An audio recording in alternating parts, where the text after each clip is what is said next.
নির্মীয়মান সরকারি ড্রেনের মাটি অবৈধভাবে বিক্রি করার অভিযোগ মেমারি দুর্গাপুর অঞ্চলে।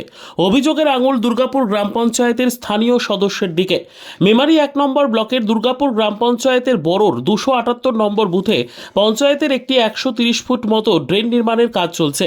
ড্রেন নির্মাণ করার জন্য যে মাটি তোলা হয়েছিল সেই মাটি নাকি অবৈধভাবে বিক্রি করা হচ্ছে। নিজেকে তৃণমূল কংগ্রেসের বুথ সভাপতি বলে দাবি করে এমনই অভিযোগ লিখিত আকারে মেমারি থানায় ও মেমারি 1 নম্বর ব্লক সমষ্টি উন্নয়ন আধিকারিককে জানিয়েছেন গোলাম রহমান নামের এক ব্যক্তি। অভিযোগপত্রে উল্লেখ রয়েছে যে গ্রামেরই বাসিন্দা আমজাদ আলী মোল্লা নামে এক ব্যক্তিকে পঞ্চায়েত সদস্য নাসিরউদ্দিন মল্লিক মাটি বিক্রি করেছেন। আমরা এদিন বুধবার বড়োর গ্রামের 278 নম্বর বুথে গিয়ে জানতে পারি যে আমজাদ আলী মোল্লা নাকি গ্রামেই থাকেন না, কর্মসূত্রে থাকেন মুম্বাইয়ে। তারপরে আমরা ফোন মারফত যোগাযোগ করি আমজাদ আলী মোল্লার সাথে। তিনি পরিষ্কার আমাদের জানান যে তিনি এ বিষয়ে কিছুই জানেন না। মাটি বিক্রির অভিযোগ সম্পূর্ণ মিথ্যে ও ভিত্তিহীন বলে দাবি করেন পঞ্চায়েত সদস্য নাসিরউদ্দিন মল্লিক। বদনাম করার উদ্দেশ্যে মিথ্যে অভিযোগ করা হয়েছে, আর যিনি অভিযোগ করেছেন তিনি বুথের সভাপতি কিনা তার জানা নেই।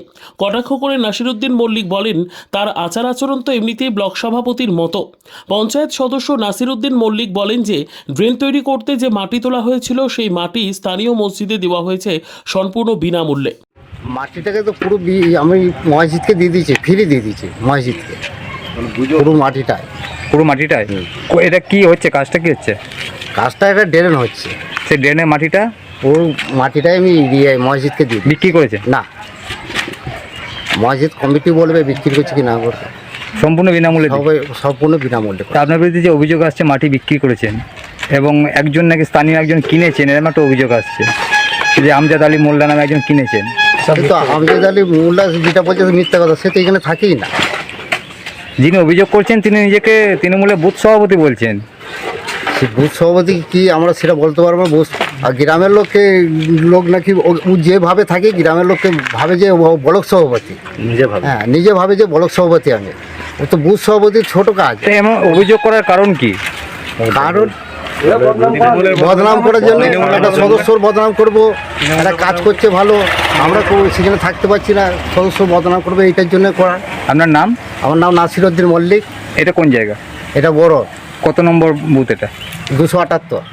মসজিদ কমিটির সদস্য ও মাতোয়ালি জানান যে মসজিদের কাজে মাটি আমরা পঞ্চায়েত সদস্যের কাছে চাইলে পঞ্চায়েত সদস্য সকলের সাথে আলোচনা করে মাটি নেওয়ার অনুমতি দিলে আমরা সেই মাটি মসজিদের কাজে নিয়েছি, তবে কোনো টাকার বিনিময়ে নয়। এদিকে অভিযোগের সত্যতা যাচাই করতে ঘটনাস্থলে যান দুর্গাপুর গ্রাম পঞ্চায়েতের উপপ্রধান নিতাই ঘোষ ও মেমারি 1 পঞ্চায়েত সমিতির সদস্য রঞ্জিত কোরা।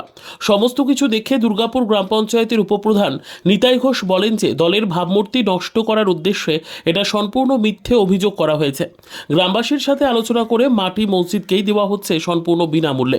এবং তিনিও বলেন যে নিজেকে বুথের সভাপতি দাবি করে যিনি অভিযোগ করেছেন তিনি আদৌ বুথের সভাপতি কিনা তারও জানা নেই। আমিও শুনে সরজমিনে তদন্ত করার জন্য এখানে এসেছি। আমি এখন বড়োর গ্রামে যেখানে কাজটা হচ্ছে সেখানেই উপস্থিত আছি। আমি এখানে সরজমিনে তদন্ত করতে এসে যা দেখেছি, পুরো যে মাটিটা কাটা হয়েছে, মাটিটা কেটে রাস্তার উপর তোলা হয়েছিল। রাস্তাটা জাম হচ্ছিল, তখন গ্রামবাসী আলোচনা করে মাটিটা মসজিদের একটা জায়গায়, মসজিদ কমিটিতে বা মসজিদের একটা জায়গায় মাটিটা স্ট্যাক করে রেখে দিয়েছে, মসজিদের কোনো কাজে লাগবে বা গ্রামে অন্য কোনো কাজ করার জন্য। এখান থেকে 1 ফুটাও মাটি কোনো বিক্রি হয়নি, গ্রামবাসী কোনো মাটি এখান থেকে নেয়নি।